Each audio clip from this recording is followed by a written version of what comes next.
Welcome to the Station Wagon. I'm the older brother, Mark. And I'm little sister, Julie. This is the podcast where my brother and I give up something we take for granted and tell you how it goes. Buckle up and enjoy the ride.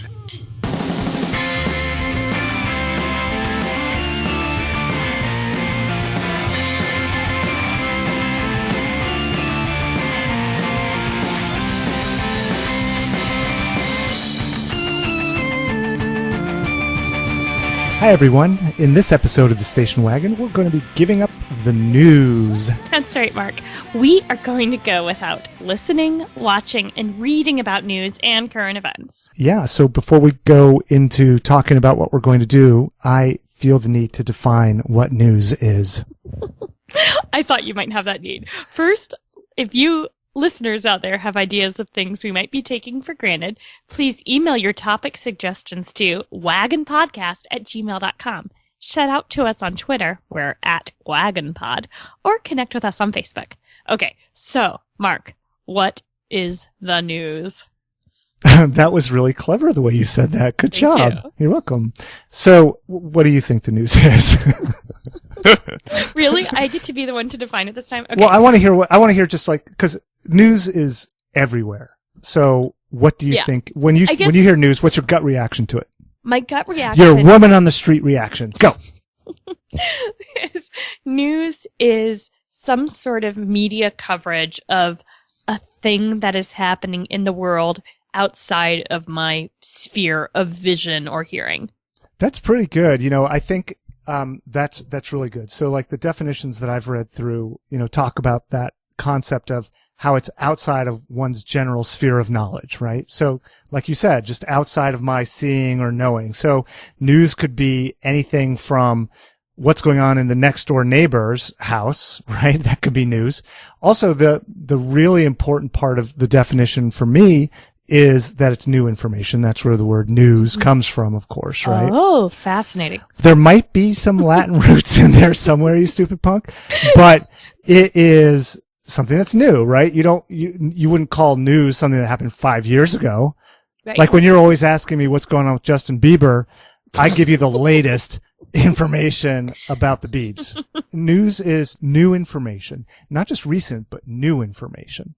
Right. And so like, if you think about it that way, they always talk about these news cycles. They last a day, a week. They used to last much longer because it was a report of recent events that took forever to get to the person who was interested in learning about the recent events. So a news cycle could take 6 months or a year or many years, but it's what's new, previously unknown information. The other interesting thing that I'm not sure if I totally agree with is that it has a specific influence or impact or effect on my life.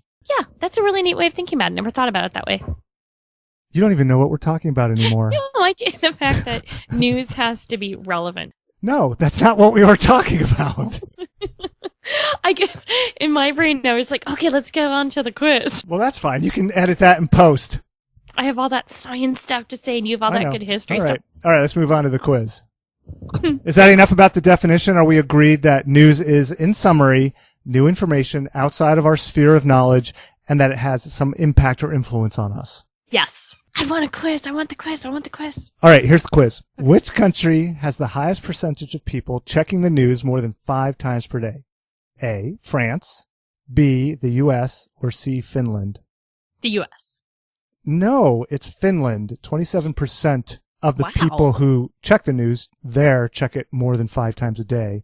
And of those answers, the U.S. was second, France was third. U.S. was at 14%, and France was 10%. And the stats for that are in the show notes. All right. What percentage of Americans have listened to a podcast in the last month? That's assuming that podcasts deliver news, but we all know they do, like this one. And since podcasts are timely for us. So the question again is, what percent of Americans have listened to a podcast in the last month? Since you and I both listen to podcasts all the time, I'm guessing you're in the same boat as me, where you just assume that everyone listens to podcasts all the time. Sure. But as I've been talking more and more about the Station Wagon, like I was at a party the other night and with people my age, and they were like, "Oh yeah, podcast. So how do I get to it? And how do I hear it?" And I started to realize, what? These people aren't listening to podcasts. Yeah. What's wrong with them? So I'm gonna, a month ago I would have said 75% or 50%, but now I'm going to go with 15%. That's really close. So as of January 2015, it's 17%. Listeners, you all are the early adopters. You're the minority who's on the cutting edge of technology. So please help your friends and loved ones learn how to listen to podcasts.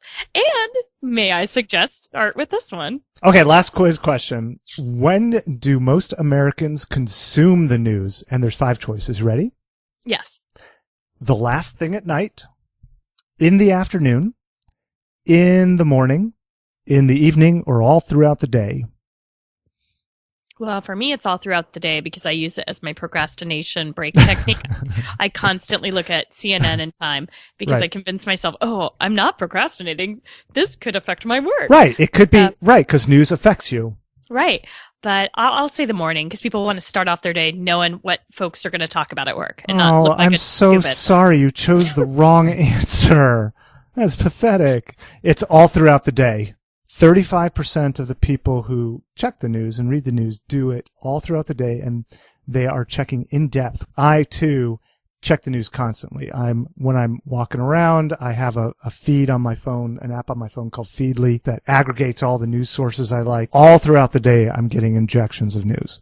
So you're saying that the people who do listen to news, like, really do. It's like their day-long news consumption. Actually, what I'm saying is people who consume the news, because listening to news is not such a big thing anymore. Okay, fair enough. People who consume the news do it all day long. Right. Julie, that was really good, except you got them all wrong. Okay, so do you want to keep talking or do you want me to do some sciencey stuff? Give me a rest. Do some sciencey stuff. Okay. What I wanted to tell you about is some of the physiological symptoms, some of the physiological things that happen to us when we read the news. Okay. So that means to our brain and our bodies.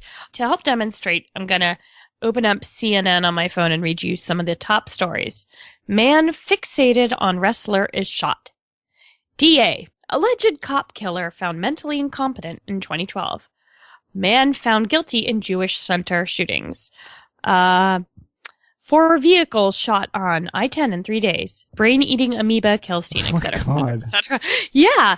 You want to know how that made me feel? How'd that make you feel, Mark? I could actually feel like where my heart is supposed to be in my body, like clenching.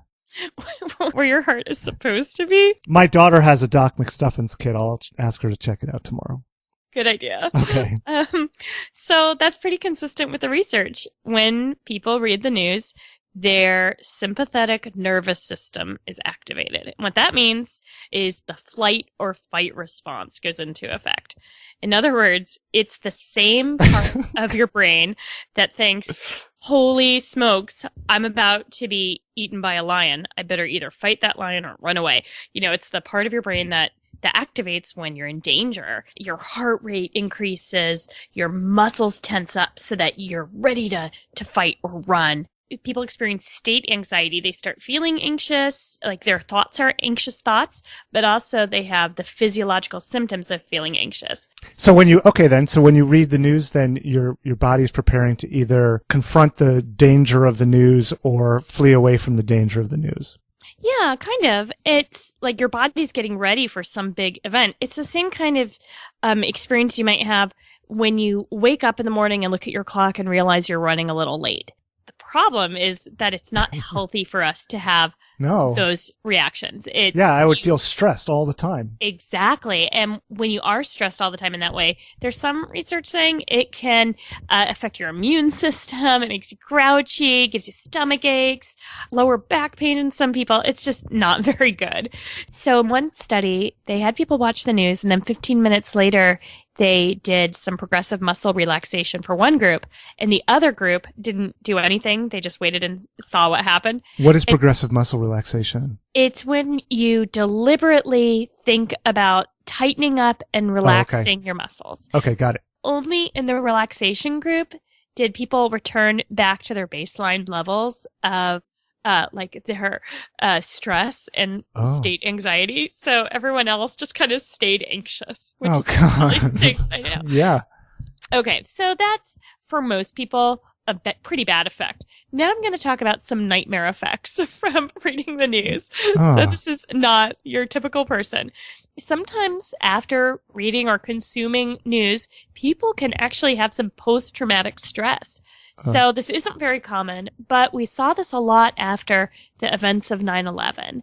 I remember I lived in Chicago at that time, and I was seeing clients, and I saw a lot of people come in who were having symptoms of post-traumatic stress disorder, even though they were in Chicago and not New York and not DC. So sometimes after major events, watching it on the news, it can mimic PTSD. Is there any impact of the type of media on which you consume your news?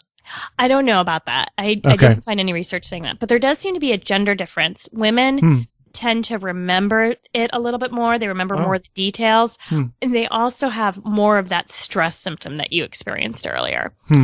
Okay, now this is something that, let me talk about how news can kill you. Oh, good. Yeah. Good. So this is, again... Because the articles that you read to me earlier didn't give me enough anxiety. Please continue. So, contagion effects. Sometimes when we read about people doing things, we tend to copy them. In the scientific literature, it's called the contagion effect. And unfortunately, there appears to be some contagion effects in the news for mass killings and suicide. In other words, there have been mass killings that have been linked to each other from one of the killers reading and consuming news about the other killer. That's been pretty well evidenced, as has the suicide contagion. Oh, boy. In the suicide contagion, actually Courtney Love is credited for saving a lot of lives, because if someone dies by suicide, we tend to mourn them very, very publicly, because of course we want to comfort the survivors. And so, like, let's say a kid dies, we might all say, we loved him so much, he was so amazing, we'll miss him so greatly, let's all pause and have this nice memorial, which totally makes sense why people would want to do that. But then all the other 15-year-olds reading that have the reaction of, hey, I'd like people to say nice things like that about me. And then we see a pretty well evidenced, unfortunately, contagion effect when the news really makes a big deal out of suicide. So wait, how did Courtney Love? Courtney Love is credited for saving a lot of lives, because after Kurt Cobain died by suicide, she publicly came out and said, that was a really terrible thing he did. That was selfish. I'm mad at him, basically. I forget her exact words. She said, this doesn't make him a hero. He was selfish, and he left me and my kid. So news has been around as long as people have been wanting to know what happened in the next tribe over. Shut up. Initially news got spread via word of mouth. There's still very strong methods of people disseminating news and talking to each other to disseminate news. Thousands and thousands of years ago, when people were traveling around and moving between their tribal locations or wherever, and they would question the travelers about what was going on elsewhere.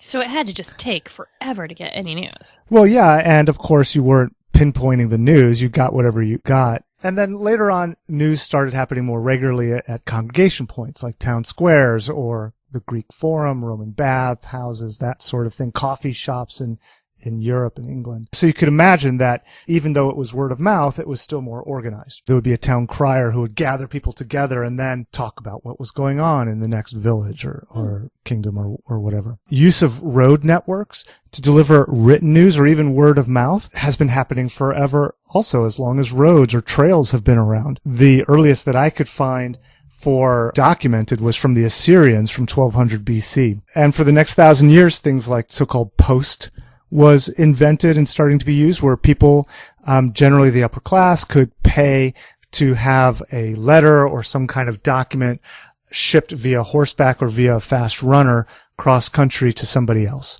And so in 646 AD, Japan was using horseback. Do you want to take a guess of how far your news could travel in a day via that method? Via horseback with one rider on one horse. So if they're able to, let's say they could change horses, how about this? Let's say, let's make it easy.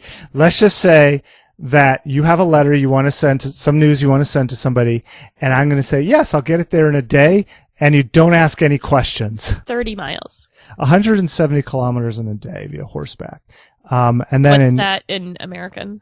I have no idea. In Europe, after the fall of the Roman Empire, they were using runners on foot. and they were going about 33 kilometers a day. What? And so it could take a month to get your news depending on where you were.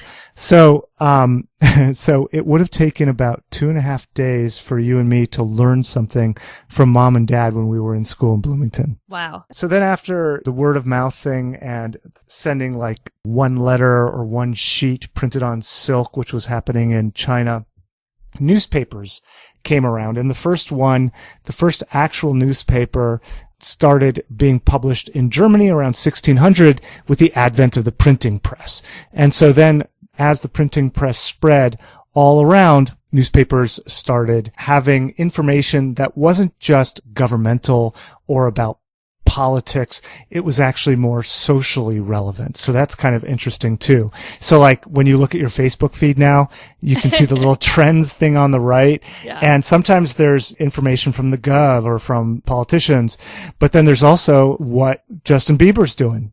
So was that only for like really, really rich people, or were... Great question. No, so the printing presses started to make the news available to everybody. Oh. At first it was probably just the newspaper tacked up in a central area or or subscribing to it if you were wealthy. Or on iTunes. Or on iTunes. But then it became more and more available. And then amazingly in the 1800s, the telegraph was starting to be used to disseminate news. So instantaneously people could find out what was happening from across the country for the first time. Yeah. And that changed so much also. So after the telegraph, we get radio, TV, and then boom, internet. Wait. You skipped a big one. What? Which is like the newsreels in movies. Oh yeah, there is that too. Because I think getting the visual images of war popularized, that that people were able to see in the movies was just so tremendous, because for the first time people were able to get that You're media. totally right. So it was at the same time that radio was available, right? But Yeah. you're absolutely right about getting the visualization of what was happening. When you see it in so many different media, it's going to pack a bigger punch for us. Or when you see it in media that uses more of your Sensory input. Yeah, you can't forget it as easily. Right. Yeah, that makes total sense. For me, basically putting together the timeline just reinforced that news has been around forever and will be around forever. It's like air. Everyone needs it. Everyone seeks it out. And we crave it. I mean, it's such a money-making thing. Absolutely. Clearly, there's a market for it. Right. Relative to the first two things we tried to give up, or we did give up, and using eating utensils, I think this is going to be harder because of Swearing. that craving that I think for me. we both have. So are we going to give up the Facebook news feeds? Are we going to? Well, so is it news to see what my cousin is doing? Oh my gosh. Oh, I don't know. I do like to see what my cousin is doing. I mean, that's really interesting to me, because I like to keep up on my family. Is that news? It's new, but it doesn't actually have an impact necessarily on me the way some event would. Doesn't it? Yeah, I guess it does. Weather, I think, is news, unfortunately. Yep, and I do it like is. to check the weather. Yeah, I'm going to have to rely on Kendra for that. No, you can't. Well, no, I mean for her to do all of our planning, even though okay. she already does. So You're going to have to just go outside and experience the world. Oh my God. If someone starts talking while they're around you about some news, what do we do? I was thinking that we would actually get up and leave. Yeah, that's what I was thinking. Or tell them just to politely. shut up. Don't say shut up. No? Don't say shut up. But just very politely get up and leave. Shut your cake hole? Don't say, you monsters! You monsters. I love it. Shut your cake hole. Should we say, but we should leave, you think? I think if you can. Oh, no podcasts about the news. Oh, what about, wait, don't tell me. Yeah, well, if you listen to really old episodes, that's okay. Yeah. Okay. Listen to, and like throwing shade. Okay. So I'll download episodes from like 2 years ago. There you go. That's fine.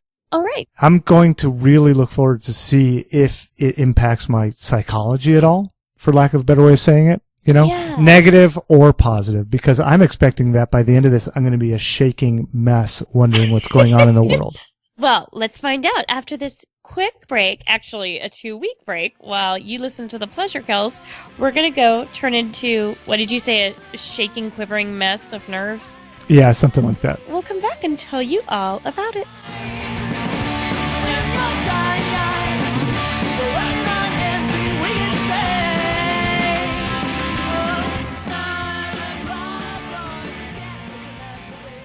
I get my news usually by NPR. I have a long commute to work, so I listen to the radio for about an hour every day.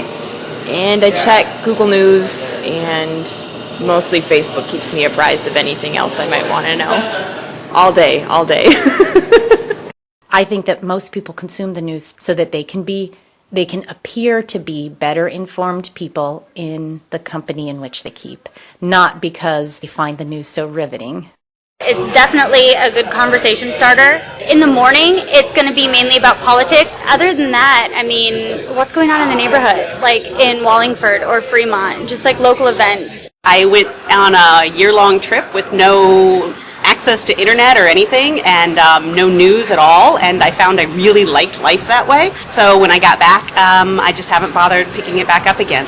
I get the news by NPR in the morning in my car on my way to work, and I cry because it makes me really sad. It's all very sad. I have a news source, it's called The Skim, and it's a bunch of people that go out and look at all the news and skim the most important news for you. And so I'll read that on a daily basis just to get an idea of what's going on. And if there's something extra interesting, I'll investigate that further. But other than that, it's that or conversations with friends. I think those are my two biggest sources. Most of the news is just redundant anyway. In 2 weeks, it'll be the exact same stories that you missed as far as the headlines. So, yeah. How it's presented, it's always going to be kind of entertaining, especially in this kind of society where everybody's fighting over your attention in the way of clicks or views or, turn the channel now. Thank you, Sandlin, Kendra, Jenna Lee, Christy, Gina, Tiffany, Patience, and Brad. Welcome back, everybody. It's been 2 weeks since we have been avoiding the news, and I am really curious, Mark, how did it go for you? It sucked. I didn't like it. As expected, it sucked for you. As expected. How was it for you? Did you have a good 2 weeks? For me, it was just an annoyance rather than a major thing. You seem much more traumatized. I am traumatized. I think I told you, when we talked earlier that I felt like I was giving up caffeine or some kind of drug because I check all day long. I think you do too, but yeah, I was more habituated to checking the news than I thought I was. Okay, for me, I do check all day long, but for me, it's procrastination technique or just Right. I need a break. Oh, yeah. And as soon as I was able to come up with other ways to fill it, I was okay. I wasn't craving finding out what is X and Y doing. Really? You weren't craving about Trump? There was some of that. It also felt to me like I was disconnected from the people around me at work and even at home. Like Kendra at home had to stop herself several times from talking to me because she wanted to tell me what was going on in the world. But don't you have other things you can talk about? Well, yeah, but so for example, there were two preseason Seahawks football games. Okay. And we're Seahawks fans in this house. I don't know what you people do, but we are Seahawks fans. So we couldn't talk about it at all. And then a few days ago, there was a 4.1 earthquake here. Oh, seriously? Yeah, seriously. I felt it. The girls felt it. Kendra felt it. But then we couldn't really I couldn't look it up. And so on the net to see what was actually going on. The net? Don't people say the net? Netscape Navigator? No, Did you listen, ask Jeeves? That's what people call it in cyberpunk fiction, Okay. the net. Don't you jack in? So that was hard. And then she just walks around saying, there's this thing I need to talk to you about. I'm like, come on, just tell me. Okay, so then at work, yes, of course, I talk to my friends at work about all kinds of things, but not being able to talk about what's going on around the neighborhood where we work or things that might impact us as people just in general. Yeah. It just felt isolating to a certain degree. I deliberately didn't tell people at work about this challenge because I was afraid they would just make up stuff to make my life hard. And it wasn't until the challenge was almost done that they asked, "Oh, wait, what are you doing now?" And once I revealed, then it was just the gloves were off, and it was every time I walked into the room, and then Trump, and or making up that like different people had died and stuff like that just to mess with me. Yeah, I only had one person that I work with who gave me a hard time about it and started quoting off news stories to me. Oh no! Just one. My kids thought it was pretty funny to say, "Mommy, have you heard the news?" And then I'd say, "No, don't tell me," and they would make up stuff. On day one of this, I took Twitter and Feedly off my phone so I wouldn't be tempted, and that was really handy. And what was really funny is that I actually just started using my phone to play games. See, yeah, I played more video games than I usually do on my phone because instead of procrastinating or taking a little quick break looking at Facebook, I was like, "Ooh, let's see how my Sims are doing." Yeah, so it didn't help me get away from my phone. I feel like if there was a war or something like that, I would know, I would have heard, it would have seeped through the consciousness. I'm more afraid that someone posted something really important on Facebook and that it's been rude of me not to have responded. Oh, boy. That's the kind of stuff that I'm a little concerned. I feel pity for you. Did you hear any news by accident? Yeah, let me think. I've got some news to share. Okay, yeah, tell me. So the very first morning, Jason says, "Can you believe Miss Piggy has a new boyfriend?" What the f***? Miss Piggy has a new boyfriend. Who? Oh, I don't know. As soon as he said that, I said, "Wait, that's news. Don't tell me. I want to know." So how's this going to change the way you take in news in the future? I don't think it's going to change the way I take in news in the future. I am very excited to get Twitter and Feedly back on my phone. So when I'm feeling procrastination time come on, I can flip it open and see what's happening. What about like the negative affect, the negative emotion we talked about before? That's really interesting. So a lot of people told me that they don't do the news and it makes them feel, or the benefit of feeling more relaxed outweighs the negative of not feeling connected with what everybody else knows. But I just felt antsy. That's just my personality. I mean, I just felt antsy not knowing what's going on around me. It could have been the zombie apocalypse out there. And the only way I would know is when the zombies start breaking in the windows. What about you? How is this experience going to change the way you use news? Probably not much either. I'm going to still continue looking at CNN, and I used to listen to NPR constantly, and I stopped once I started listening to podcasts. So this didn't change that very much. I think what I was doing was just fine, but maybe a little bit less Facebook. Oh, really? Yeah, maybe because I've grown dependent on like hearing that really important news about others from Facebook, I probably spend a little bit too much time on there. I don't know. Who am I kidding? I'll say I do want to thank Mr. Joseph Walker, who suggested that we do this horrible thing. Thank you, Joseph. No, wait, it wasn't that horrible. Thanks, Joseph, for this very nice thing. Yes, thanks, Joseph. And Joseph, if you've posted anything on Facebook about horrible things or wonderful things happening in your family and I haven't responded, I will do that shortly after we're done recording. No, she won't, because she's cutting back on Facebook, Joseph. Sorry. Don't hold your breath. Speaking of Facebook, there was something that I might want to put up on our Facebook feed. What is it? People at work know I do this podcast. Of course, I'm famous. Really is what it comes down to. He talks a lot about it, huh? Yeah. And one of the suggestions that somebody gave me was giving up eye contact. What do you think about that? And actually, it was my friend Christy that gave this to me. Christy. Well, okay. So I think on the one hand, it would be kind of interesting because I give really good eye contact, so much so to the point where I have to remind myself to like look away so that I don't freak people out. So when you say good, you mean long, penetrating, creepy? No, I don't think it's that bad. I mean, you and I are both very active listeners. Yeah. And for me, it's been trained into me as a therapist. Right. You just are naturally kind of creepy. Exactly. Thank you for that. Yeah, I don't know. I think it would jeopardize our work, though, right? Because, I asked Christy about this. I was talking to her about it, and I said, so where would I look exactly? Yeah. And because I first was thinking, would I have to just look off in the distance at the ceiling when I'm talking to somebody? And she's like, no, just look at their ear or their forehead. Not below the neckline, but not in the eye. And do you think if any of our listeners had a perspective on it, they could comment? Yeah, let's put this one on Facebook and see what people think. Okay. Oh. If you have suggestions of things we might be taking for granted, please let us know. You can email us at wagonpodcast@gmail.com, or you can tweet at us at wagonpod, or we're on Facebook. Yeah, be sure to visit us on wagonpod.com. There you can listen to us, view our show notes, and subscribe to the podcast. Also, leave comments. Yes, and please, please, please, if you could give us an iTunes review, that would be awesome, or share an episode with a friend.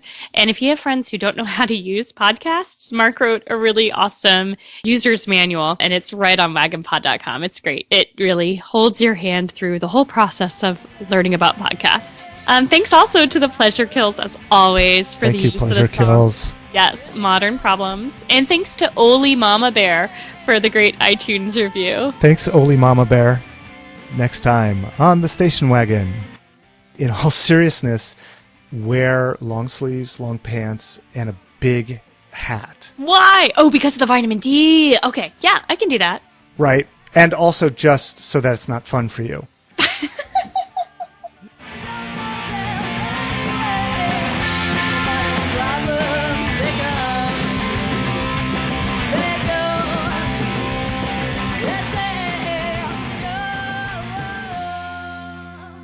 Made it. Oh, my headphones tighten.